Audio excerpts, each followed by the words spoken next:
Bem, vamos trazendo aqui as informações através aqui da Rádio Nova Era. A gente fala aqui para toda a região Vale do Ivaí e a gente convidou aqui para tratar sobre um assunto muito importante que as pessoas têm muitas dúvidas, né? Principalmente aqui na região. Estamos aí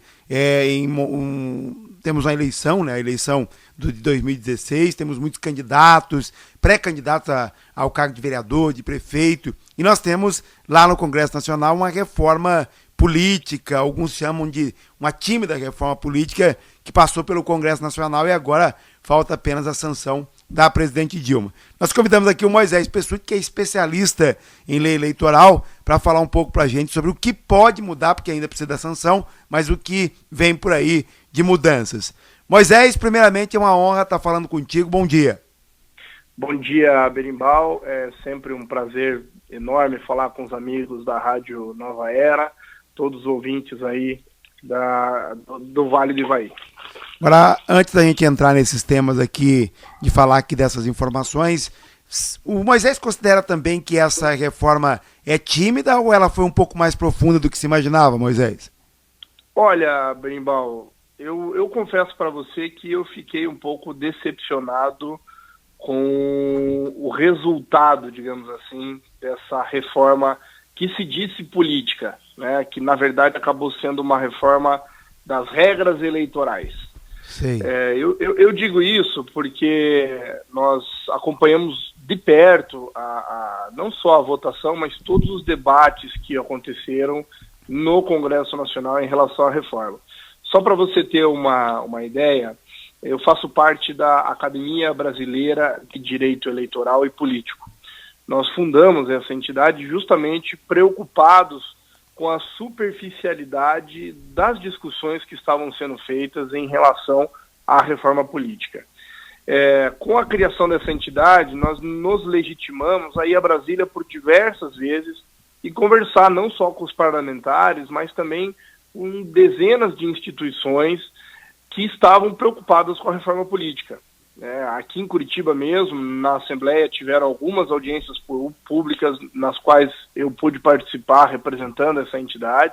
Na OAB nós tivemos algumas reuniões também, junto à Associação Comercial do Paraná, à Federação das Indústrias, ao Observatório Político, e várias reivindicações dessas entidades acabaram passando, digamos que, ao léu, como se diz, nos projetos de reforma política. Só para você ter uma ideia também, Berimbau, só para iniciar essa nossa conversa, na Comissão de Reforma Política da Câmara Federal, não existia um especialista em direito eleitoral. A composição dessa comissão era única e exclusivamente de parlamentares. Exato. Lógico que dentre esses parlamentares existiam deputados com extenso conhecimento político, extenso conhecimento sociológico, extenso conhecimento eleitoral. Mas eles são parlamentares, eles são os principais interessados em algumas regras que foram ou não foram votadas, né? Comparando as reformas, digamos assim, a reforma do Código de Processo Civil, ela tinha na sua comissão especialistas renomados de processo civil. Pessoas como o Marinoni, como a professora Teresa Rudolphin Wander, que são pessoas da mais alta qualidade de processo civil do que nós temos no direito brasileiro. E na reforma política nós não tivemos nenhum doutrinador de direito eleitoral, nenhum membro, digamos, das cortes eleitorais que tem toda a especialidade no assunto. É uma pena, mas de qualquer maneira foi votado e o que está votado está aí e é o que nós vamos conversar a partir de agora. Agora, antes de você discorrer aqui sobre esses principais pontos, está chegando aqui uma pergunta para mim que diz o seguinte: Berimbau, é verdade que agora não é necessário estar afiliado um ano antes em um partido, esses prazos mudaram, mudança de partido pode acontecer 3 meses antes das eleições. O que essa reforma das regras eleitorais traz sobre isso, Moisés? Esse é um dos primeiros pontos que eu anotei aqui para a gente conversar, que é o seguinte: O que foi votado agora na Câmara, passou no Senado e voltou para a Câmara agora, é o projeto de lei 5735/13, que é o que a gente chama de reforma infraconstitucional. Tá? Um dos principais aspectos que foi votado e altera, né, o que já existe em termos de regras eleitorais é justamente isso. Hoje, né, se a Dilma sancionar, o prazo mínimo de filiação partidária para fins de candidatura é de 6 meses anteriores à eleição. Então, muitos dos pré-candidatos ou dos próprios vereadores que se pretendem sair candidato à reeleição, ou dos prefeitos, etc., que tinham comumente a regra de estarem filiados a um partido, naquele partido que se pretendem sair candidatos com pelo menos um ano antes da eleição, hoje a regra é que você tem que estar filiado com pelo menos 6 meses, certo? Exato. Então essa regra mudou, né? Essa regra mudou. Em relação a isso também essa questão do prazo. Hoje passou, né? Tá vigente, passou a regra de uma janela para desfiliação, para troca de partidos, né? Então, além dos 6 meses, além de você estar afiliado 6 meses antes da eleição, você pode mudar de partido, né? Fica permitida a mudança de partido, sem qualquer ônus, nos 30 dias que antecedem o prazo de filiação. Nos 30 dias. É importante falar dessas duas coisas juntas, porque quando você fala em obrigatoriedade de filiação, você fala, poxa, mas será que eu vou me filiar naquele partido? Ou será que eu vou continuar afiliado a esse partido e sair candidato à reeleição por esse partido? Será que a coligação vai me favorecer? Então, esse é um pensamento que sempre permeia a cabeça dos pré-candidatos, seja a reeleição, seja daqueles que querem sair candidatos. Para os que vão sair à reeleição, o medo sempre é de, poxa, se eu mudar de mandato, se eu mudar de partido, eu vou perder meu mandato. E de fato, né, se você é vereador e quer sair candidato por outro partido, você tem que se desfiliar. Tem que se desfiliar quando? Antes do prazo de filiação. Então hoje existe essa janela de 30 dias, tá? Ainda está em discussão, Berimbau, se essa regra da janela vale, por exemplo, para o deputado que vai sair candidato a vereador, ou para o deputado que vai sair candidato a prefeito. Se ele quiser sair por outro partido, ele tem que mudar de partido. Sim. E essa janela propicia ele a mudar de mandato, mudar de partido. Agora, não está muito claro se essa regra vale para o deputado, porque o que ficou muito claro no que a gente percebeu das discussões lá em Brasília é que a janela vale para pessoas que estão no exercício dos cargos que vão à eleição. Entendeu? Exato. Então, para 2016 seria prefeito e vereador, né? Não poderia, por exemplo, o deputado Sérgio Souza sair do PMDB para se filiar ao PTB para sair candidato a prefeito de Ivaiporã, por exemplo. Entendeu? Entendi. É um exemplo que eu estou dando aí para ficar muito, para figurar bem e para o nosso eleitor, para o nosso ouvinte aí entender. Moisés, toda eleição, eu já vi muitos comentários desse aqui no Paraná, de que a eleição foi comprada, de que a urna, aquela desconfiança, né, de que a urna não deu o resultado que deveria, às vezes até uma justificativa de quem perdeu as eleições, e agora a colocação aqui nessa reforma do voto impresso. É importante essa mudança? Olha, Berimbau, eu particularmente falando, e falo em nome da Abradep, porque nós tivemos uma votação interna e ficou praticamente que consensual essa nossa opinião contrária ao voto impresso, eu lamento que isso tenha passado, porque isso vai dar muito mais problema do que soluções. Ficou então provado que a urna deverá imprimir um registro de cada votação, que será depositado de forma automática num local lacrado. O voto deverá ser conferido e confirmado pelo eleitor, que só então conclua o processo de votação. Quem me garante que o eleitor não vai destacar aquilo para pegar e provar que votou para alguém? Quem me garante que, como já acontece hoje, ele tira uma foto através do celular desse comprovante e comprova a sua votação? sabe? Eu acho que isso pode dar muito mais problema, né? Vamos supor que o papelzinho que saiu impresso ali esteja diferente do voto que está na urna. O que ele vai fazer? Já que esse voto vai ser automaticamente depositado no local lacrado, ele vai gritar, espernear, aquela urna vai ser lacrada, sabe? Isso ficou muito confuso, né? Ficou muito confuso. Eu acho que a urna ela é extremamente confiável. Já foram feitos dezenas e dezenas de testes nas urnas eletrônicas que comprovam a sua inviolabilidade. Existem, logicamente, as desconfianças que são feitas e etc., mas eu acredito que ela é um instrumento confiável de votação, né? Eu tenho um pouco de medo e receio do que esse voto impresso pode vir a trazer para as próximas eleições. A gente brinca, sabe, Berimbau, que a votação municipal ela é um grande laboratório, né? Porque se der problema, vai dar ali no município, né? Não vai ter que anular uma eleição de governador, por exemplo. Então, vamos testar essas coisas nas eleições municipais e aí o que der certo a gente implementa nas eleições governamentais e presidenciais, né? Eu acho que esse é um teste que não vai dar certo. É uma opinião minha, é um sentir meu de tantas eleições que a gente já trabalhou aí. Se passa o voto impresso, por que não vamos votar para o voto impresso mesmo, da urna em lona e etc? Eu acho que é um retrocesso essa questão do voto impresso. Aquelas questões lá que estavam debatendo que na eleição, por exemplo, o vereador não iria coligar, seria independente, o mais votado, isso tudo ficou para trás, Moisés? Na verdade, assim, isso na votação do Senado ficou definido que está permitida as coligações. E Sim. O Congresso manteve.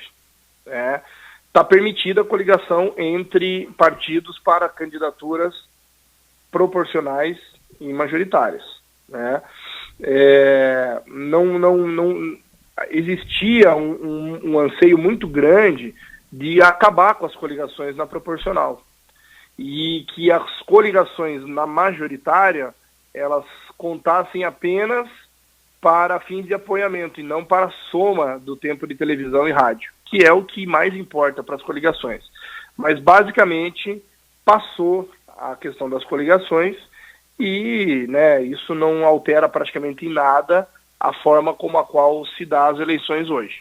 Uma das regras que passou é que o candidato, para se eleger dentro da coligação, ele tem que atingir um mínimo de 10% da votação que a coligação fez. Eu também acho que isso vai dar mais problema do que soluções, porque também passou a regra de que 10% das vagas do legislativo tem que ser destinadas às mulheres, né, ao gênero, digamos, que ficou menos representado. Como historicamente as mulheres têm menos participação na política, a gente sempre diz que as vagas são destinadas às mulheres. Hoje, você destina um X% para a candidatura do gênero oposto. Hoje, passou a regra, se a Dilma sancionar, de 10% de vagas, ou seja, 10% das vagas da Câmara estão destinadas à mulher. E eu não tenho como garantir que essa mulher que vai entrar pela coligação X, Y ou Z vai fazer os 10% daquela coligação. E aí, vai valer qual regra? A regra que destina os 10% daquela vaga, né, aquele mínimo de vagas dentro da Câmara, ou a regra dos 10% da coligação. Isso ficou também bastante confuso e pode vir a dar problema também. Se a Dilma não vetar, reeleição fica proibida? Se a Dilma não vetar, fica proibida a reeleição para os cargos do Poder Executivo, né? Mas isso para para a próxima, não para os cargos que estão eleitos, né? Por exemplo, o prefeito que está eleito pode ir à reeleição, né? Porque já era a regra do jogo quando ele se elegeu. Isso vai valer para o próximo prefeito eleito, ou seja, o prefeito eleito em 2016 não vai poder ir à reeleição em 2020, tá? A mesma coisa os deputados que estão eleitos, se elegeram em 2014, podendo os governadores e presidentes, foram eleitos valendo a regra da reeleição, eles podem ir à reeleição na próxima, só o próximo governador e presidente eleito que não poderia, entendeu? É isso que ficou definido na Câmara né, que foi passado no Congresso e voltou para a Câmara igual. Dos demais pontos, Moisés, eu deixo aqui agora à sua disposição você fazer aí uma resenha informando para a gente alguns pontos que também mudaram e que o Moisés entende que é importante. Veja, são várias coisas, né? Eu vou tentar resumir aqui, Berimbau, porque são assuntos um pouco mais técnicos que talvez não venham a interessar necessariamente para o eleitor. Mas, por exemplo, ficou definido um teto fixo para os gastos de campanha, tá? Para as eleições de prefeito, né, que governador, presidente e prefeito, ficou definida a seguinte regra: se na eleição anterior tiver havido apenas um turno, o teto será de 70% do maior gasto declarado para o cargo naquela circunscrição eleitoral. Se tiver tido 2 turnos, o limite será de 50% do maior gasto declarado para aquele cargo na circunscrição. Para o segundo turno, não é o caso do Vale do Ivaí, mas é importante informar, o limite de gasto será de 30% do gasto efetuado no primeiro turno. Para senador, vereador, deputado federal, deputado estadual, deputado distrital, o limite de gasto da campanha é de 70% do gasto contratado na eleição anterior, na circunscrição para o respectivo cargo. Então, por exemplo, aí em Vaiporã, lá aí em Jardim Alegre, etc., o gasto que o vereador vai poder ter de campanha, o limite de gasto, é de 70% do maior gasto contratado, do maior gasto realizado de campanha eleitoral para vereador. Tá? Então é importante, essa regra é importante, os vereadores têm que estar atentos. Quanto que eu vou poder gastar na campanha? 70% do que gastou o vereador que mais gastou na eleição passada. Tá? Mudou também a distribuição de tempo reservado à propaganda eleitoral. Tá? 90% do tempo serão distribuídos proporcionalmente ao número de representantes na Câmara dos Deputados, considerando o seguinte: nas coligações das eleições majoritárias, o resultado da soma do número de representantes dos 6 maiores partidos que a integram. E nas coligações proporcionais, o resultado da soma do número de representantes de todos os partidos que a integram. E o restante, os 10%, vai ser distribuído igualitariamente. E o mais importante para mim, que sou advogado que atuo na área e que para mim ficou, na minha opinião, isso ficou muito ruim, é o novo calendário eleitoral. Eu vou citar aqui topicamente o que mudou, e isso é importante porque mudou a regra de registro de candidatura, mudou a regra de prazo de convenção, tempo de campanha, ficou mais ou menos assim. As convenções, Berimbau, as convenções irão acontecer do dia 20 de julho ao dia 5 de agosto do ano da eleição. O registro de candidatura tem como prazo limite o dia 15 de agosto do ano da eleição. Ou seja, a campanha eleitoral ela vai ter um tempo reduzido, ela vai ser de apenas 45 dias. Tá? A propaganda eleitoral ela vai acontecer só a partir do dia 15 de agosto do ano da eleição. A propaganda eleitoral gratuita no rádio e na televisão, ela só vai acontecer durante os 35 dias anteriores à antivéspera das eleições. Ou seja, nós teremos propaganda eleitoral de rádio e televisão por apenas 35 dias. E isso interessa para vocês aí da emissora, da Rádio da Nova Era. Existe a vedação às emissoras em transmitir programas apresentados ou comentados por quem venha a ser candidato até após o dia 30 de junho. Então, assim, mudou muita coisa em relação ao calendário eleitoral. E essas mudanças, elas diminuem, principalmente, aquilo que é a forma pela qual os candidatos se comunicam com o eleitor, que é a propaganda eleitoral. Eu sou um ferrenho defensor da propaganda eleitoral. Eu acho que a propaganda eleitoral ela tem que ser extremamente universal, ela tem que ser a mais ampla possível e ela tem que acontecer o maior tempo possível. Eu acho que 45 dias de propaganda é muito pouco. 45 dias de campanha eleitoral é muito pouco. Nós vivemos num país democrático que a propaganda ela tem que acontecer. Com essa, estão dizendo de vetar cavalete, eu não quis dizer aqui porque são muitas regras que mudaram, sabe, Berimbau, mas, por exemplo, eles estão limitando o tamanho do adesivo, estão limitando o cavalete nas ruas. Tudo bem que para o candidato isso é gasto, isso é custo, mas para o eleitor, a propaganda é importante, certo? Então eu lamento que a reforma tenha limitado tantas formas de propaganda eleitoral, porque para mim é a melhor forma que o candidato tem de se comunicar com o seu eleitor. Berimbau, em resumo, apesar da gente já estar falando aí há quase meia hora, em resumo é isso, tá? Eu me coloco à disposição para tratar de alguns aspectos aí pontualmente, sempre que for preciso. Não hesite, pode me ligar e eu sempre que tiver à disposição, tiver condições de tempo, a gente volta a conversar. Exato, Moisés. Quero agradecer a sua participação aqui. Eu vou aguardar agora nessa decisão da presidente Dilma, se ela vai vetar, se ela vai sancionar na totalidade aí essa reforma que passou lá pelo Congresso Nacional. E quem sabe depois disso você vai poder participar com a gente aqui também ao vivo, mas daí a gente abrindo para quem quiser fazer perguntas aqui na região. Vamos marcar um dia para a gente fazer isso, porque é muito importante. Eu quero agradecer muito a tua gentileza aqui de nos conceder essa entrevista e parabenizar, dizer que você é um orgulho aqui da nossa região, pela tua capacidade, pelo que você representa nesse meio do conhecimento eleitoral, tá bom? Tá certo. Muito obrigado, Berimbau, eu agradeço suas palavras. Se você me permitir, eu vou citar o meu e-mail para que, se alguém quiser fazer uma pergunta mais pessoal, pode fazer, tá? Não tem problema nenhum. Meu e-mail é moisespessuti@pessuteadvogados.adv.br. Estou à disposição de todo mundo aí do Vale do Ivaí, região que queira me mandar dúvidas. Eu, na medida do possível, vou responder a todos. A minha intenção, independente de ser advogado eleitoralista e querer atuar nas campanhas eleitorais, é permitir que as eleições aconteçam da melhor forma e que quem tem intenção de sair candidato realmente o faça com certeza do que está fazendo.